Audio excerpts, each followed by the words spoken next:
உவமையும் கருத்தும் 39. திருவருளையும் குருவருளையும் பணிகிறோம்.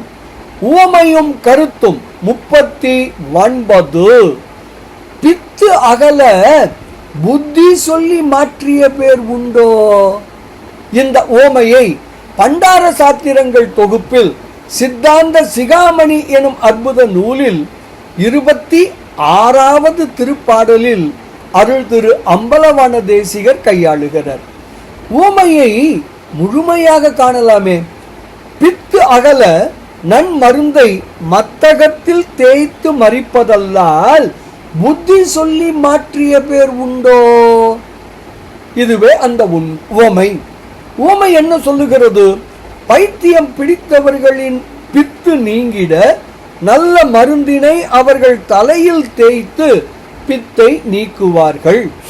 அவ்வாறு செய்யாமல் அவர்களுக்கு புத்திமதி கூறி பைத்தியத்தை நீக்கியவர்கள் யாரேனும் இருக்கிறார்களா?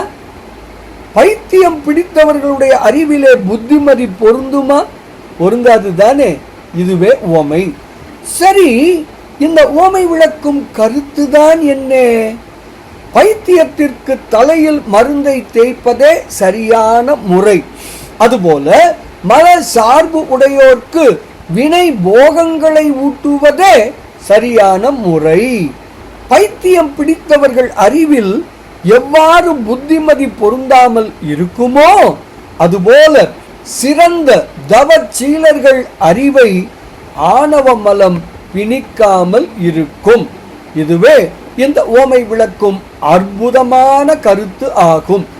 இதனை சித்தாந்த சிகாமணி எப்படி கூறுகிறது தெரியுமா?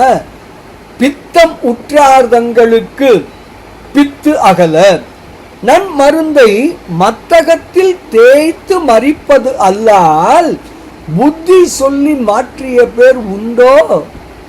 மலம் தவர்கள் ஆவியின் மேல் தோற்றுவதே இல்லை துணி என்று ஸ்ரீ அம்பலவான தேசிகர் தாம் அருளி செய்த சித்தாந்த சிகாமணி எனும் அற்புத நூலின் 26வது திருப்பாடலில் மிக தெளிவாக விளக்குகிறார்.